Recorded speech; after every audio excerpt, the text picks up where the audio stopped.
মানুষের সমাহার।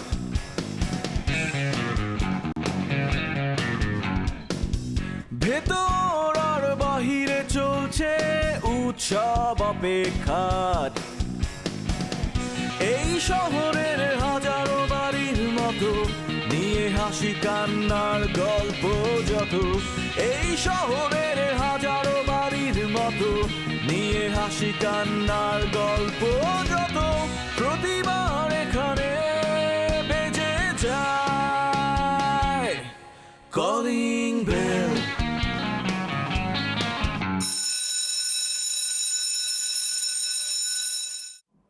জামাই, আমি সে কখন থেকে ভাবছি একটু ফ্রি হব আর ফ্রি হয়ে আপনার সাথে বসে বসে একটু গল্প করব, কিন্তু আমি তো ফ্রি হতেই পারছি না। কারণ কি জানেন তো, এই বাসার সব কাজ আমার, সব দায়িত্ব আমার উপরে। রান্নাবান্নাও আমাকে করতে হয়, সবাইকে আমাকেই খাইয়ে দিতে হয়, সব কিছু আমার দায়িত্বে।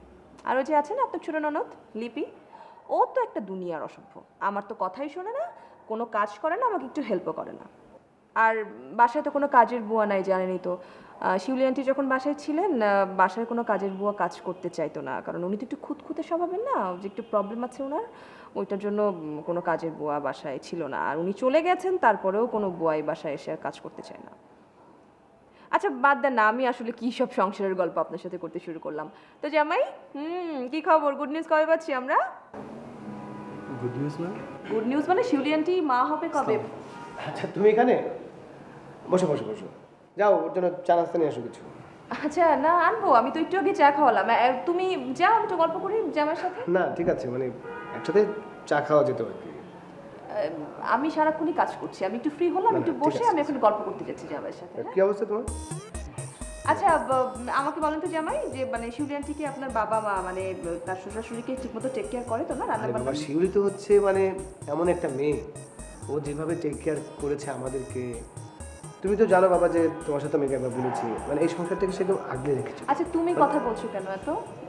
আমি কথা বলছি, তুমি পরে বলো না। না না না, এটা আমি বলছি তো শিউলি বাবা। আচ্ছা মানে আপনার যে ভাই বোনগুলি আছে, মানে দেবর ননদ, শিউলি আন্টি সবার টেক কেয়ার করে ঠিকমতো? করবে না কেন? কারণ দেখো এই যে ইসাকে, তারপরে আমাদের পারভেজ, লিপিকে, ওরে বাবা কত আদর করে ওদেরকে সেবা করেছে, সারাক্ষণ টেক কেয়ার করেছে। আমি তো মাঝে মাঝে ভাবি যে এরকম একটা সোনার টুকরা মেয়ে, সত্যি সো লাকি। হ্যাঁ আমরাও খুব মিস করি শিউলি আন্টিকে। তো আপনার টেক কেয়ার করে তো, মানে আপনি আরে বাবা, ও যেভাবে ভাইয়ার টেক কেয়ার করেছে, আমাদের টেক কেয়ার করেছে, আমার স্পেশালি আমি যত রাতেই বাড়ি ফিরতাম না কেন, ও আমার জন্য না খাবার নিয়ে অপেক্ষা করতো। আমি নিশ্চিত যে তোমার জন্য সে ঠিক এই কাজটাই করে। আচ্ছা প্লিজ তুমি বসো এখানে, আমি যাচ্ছি, তুমি গল্প করো প্লিজ। একটু আমার তো চুম কম করতে।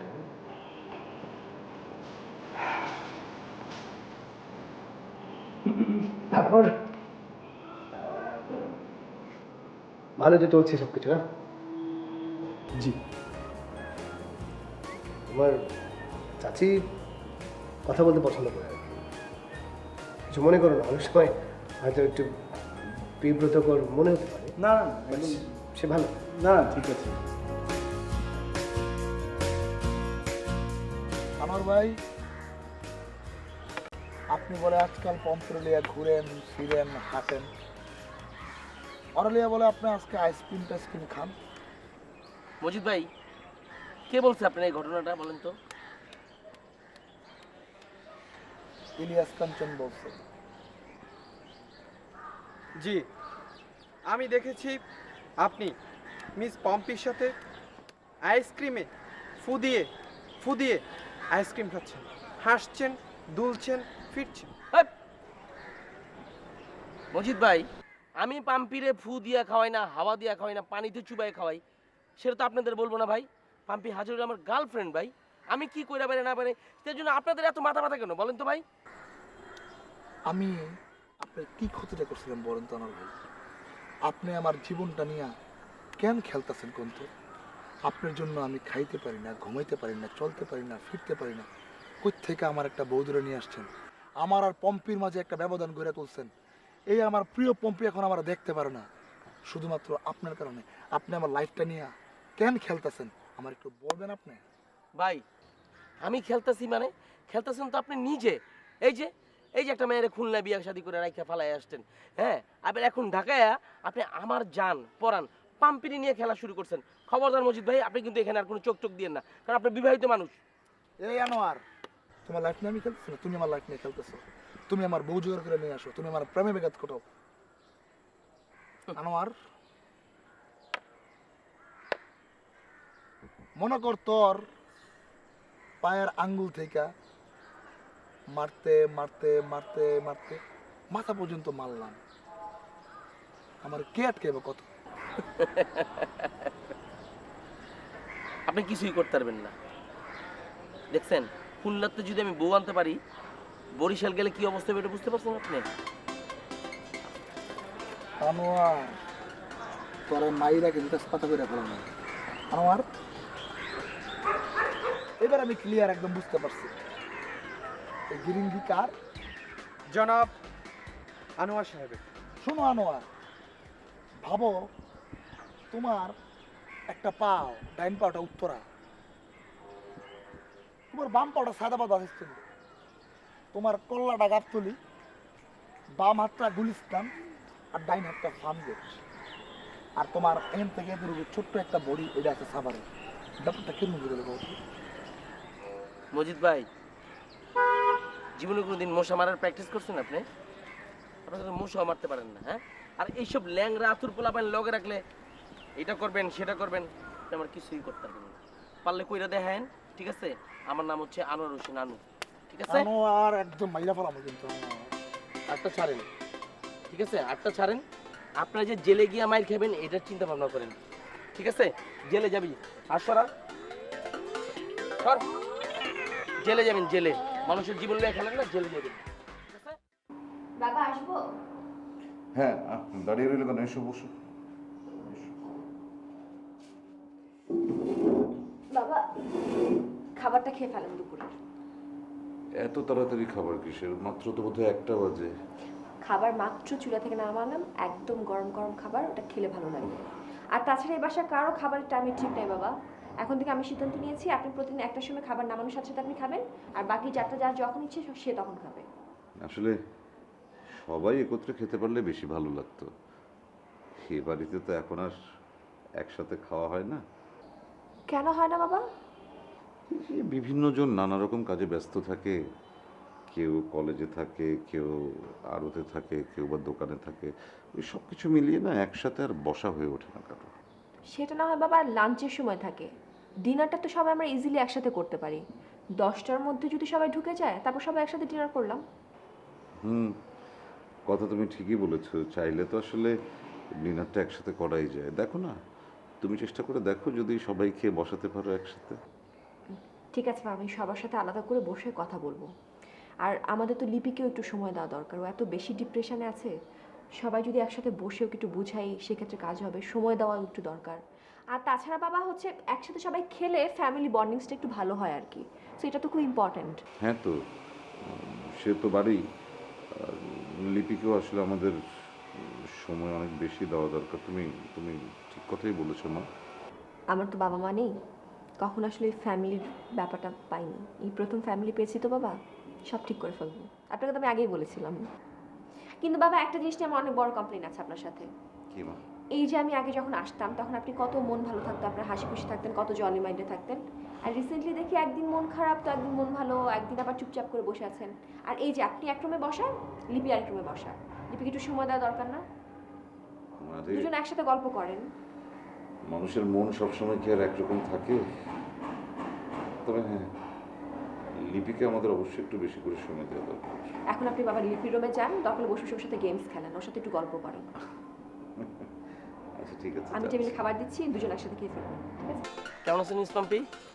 আনোয়ার ভাই, আপনাকে কতদিন বলবো, ইটস নট পাম্পি, ইটস পম্পি। আমি ভালো আছি, আপনি কেমন আছেন? ভালো আছি আমরা। এই যে সকাল সকাল আপনি তাকে নিয়ে কোথায় যাচ্ছেন? আপনার দোকানে। কেন?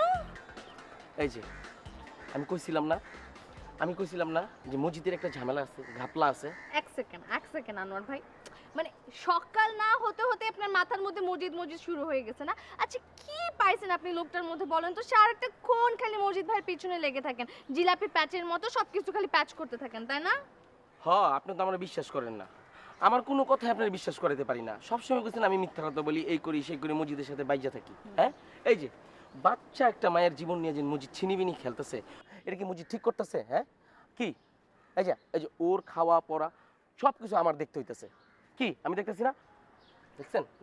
আর আপনি সবসময় আমার ভুল বুঝলেন। হ্যাঁ, এবার তো নিজের হাতে প্রমাণ নিয়ে আইছি মজিদ যে একটা লম্পট। কিসের প্রমাণ?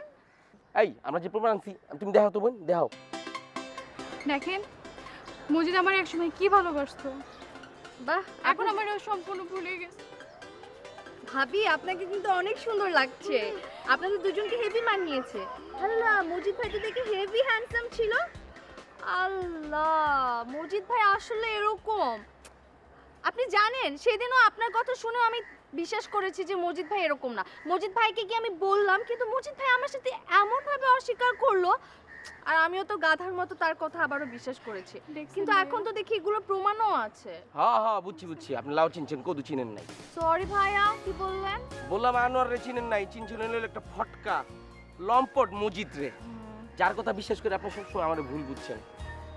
ঠিক আছে ভাবি, একটু আপনি আমাকে ছবিগুলো একটু শেয়ার করুন তো। ছড়ায় দেন, চারিদিকে ছড়ায় দেন, লম্পটের চেহারা সবাই চিনুক, মজিদ যে একটা লম্পট।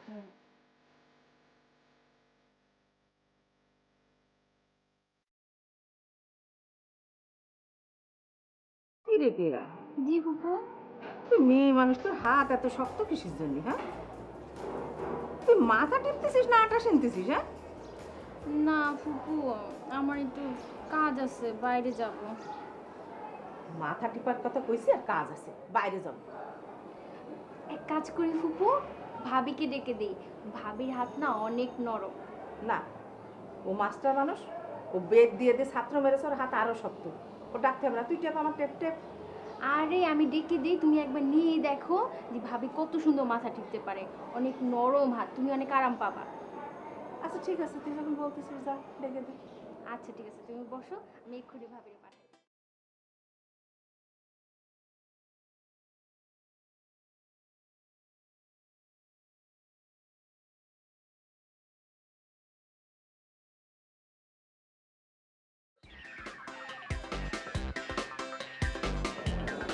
আপনার কি বেশি মাথা ব্যথা?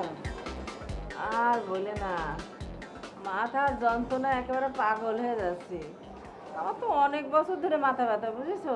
কত বছর ধরে সে আমি বলতে পারবো না। এই আমার মাথা টিপার জন্য মনে করো আমি একটা লোকই রেখে দিছি, সারা বছর ধরে আমার মাথা টিপ। আপনাকে তাহলে একটা ওষুধ দিই ফুপু। এই যে তোমাদের আজকালকার ছেলে মেয়েদের এই একই দোষ, মুড়ি মুরগির মতো তোমরা ওষুধ খাও। আরে সব কিছুর একটা রিয়াকশন আছে না? যে এটা আমার মাথা টিপলে চলে যাবে, তা আমি ওষুধ খাতে যাবো কিসের জন্য? না, তোমার মাথাটা টিপে দাও দিন, দাও।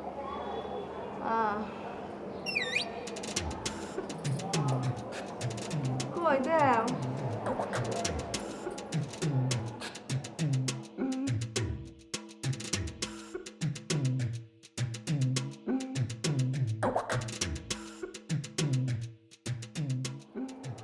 বাহ,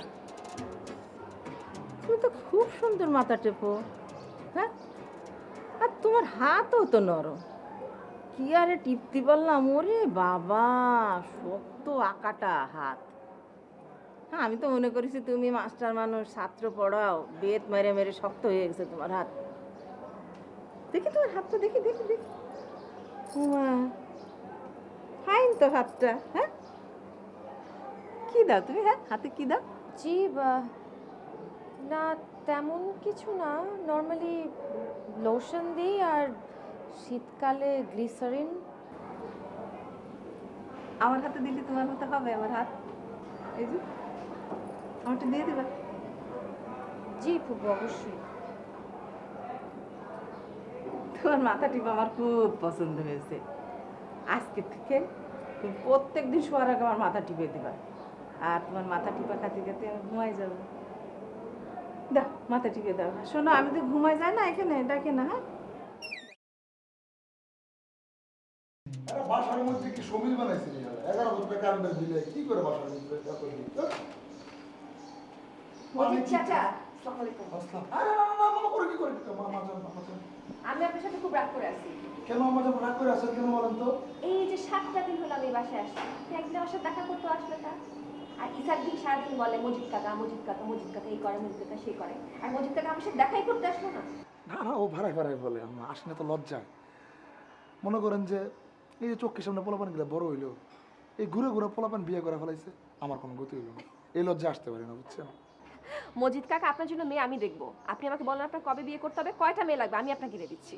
না না না, খোঁজা লাগবে না, আছে একজন। আচ্ছা আম্মা যান, মানে চাচি আম্মা। মজিদ কাকা আমাকে চাচি আম্মা বলেন না, চাচি আম্মা বললে কেমন বুড়া বুড়া লাগে, আমার তো বয়স বেশি না, আপনি আমার নাম ধরেই রাখেন। জি চাচি আম্মা, আপনার নাম যেন কি? আমার নাম রোমানা। জি রুমানামা। এইটা একদম ঠিক আছে রোমানামা, শুনতে খুব ভালো লাগছে। রুমানামা, আপনি তো ভালো কেন? আপনার বাবার নাম কি? আমার বাবার নাম মীর আব্দুল্লাহ। মাশাল্লাহ মাশাল্লাহ, বংশীয়, অনেক বংশীয় মনে হইতেছে। কিন্তু আমার বাবা যে বেঁচে নাই চাচা। আমার বাবা বেঁচে নেই, কোনো সমস্যা নেই। এইটাও মা, এই বাসা আর একটা মা আছে, বুঝছেন? আপনার দেখা পুরো মনটা মনে হয় কি আমার আপন মা উপরে আল্লাহ নিয়ে যেতে পাঠাই দিছে। আর সেই মারে থাকলে কি মনে হয় জানেন? শুক্রবার ওই যে মাজার দরগার সামনে, মসজিদের সামনে কিছু বেড়ে বয়ে থাকেন হাত পাইতে, আল্লাহর হস্তে দুইটা দেন গো, তাহলে টাকা টাকা করে। চাচা চা খাবেন? আপনাকে এক কাপ চা দিই। মাগো, মনটা একদম ঠান্ডা করে দিলেন। কেন জানেন? এই যে সকাল থেকে কুত্তাটার মতো খাটতেছে রোদের মধ্যে, কেউ জিজ্ঞেস না, এক গ্লাস পানি খাবো, আপনি চায়ের কথা বললেন, মনটা জুড়ে গেল না। আবার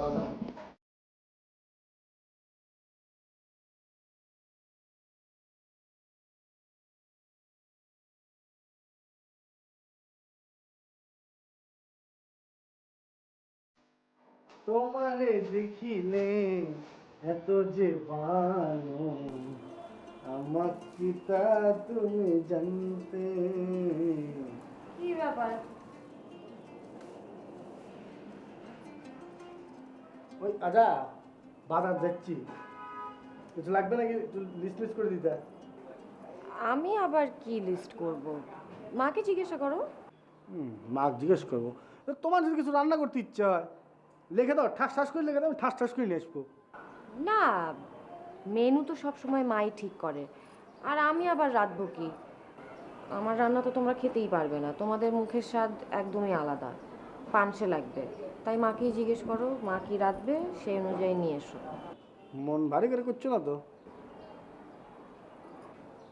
তোমাকে দেখিনি তো যে আচ্ছা, ওই মার সাথে তোমার কোনো কথা হয়েছে নাকি? আমার সাথে? হ্যাঁ, মার সাথে তো আমার প্রায়ই কথা হয়। কি ব্যাপারে বলো তো?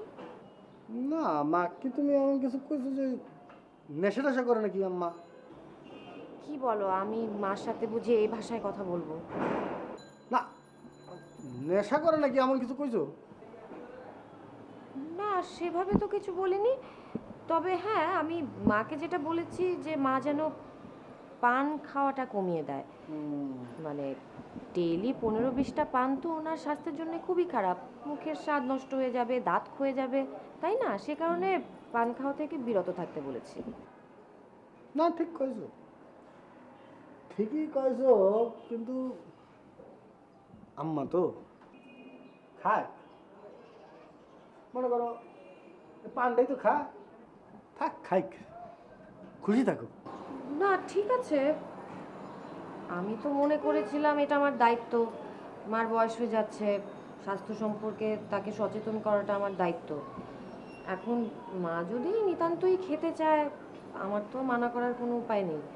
তুমি এক কাজ করো, বাজারে যেহেতু যাচ্ছ, মার জন্য 2 বিড়া পান নিয়ে এসো, আমি নিজ হাতে বানিয়ে মাকে খাও। ওই ব্যাপারগুলোই আমার ভালো লাগে, ভালো লাগে। মার সাথে বসে তুমিও মেরে দিও 2-1টা। কি করবো? যেটা পান মেরে দিবা, ভালো লাগে তো। ভাত খাওয়ার পর একটা পান মেরে দিলে। তোমাকে না আমি বলেছি ভাষাটা ঠিক করতে, অ্যাটলিস্ট আমার সাথে তো তুমি ঠিক ভাষায় কথা বলবে। বাজারে যাই।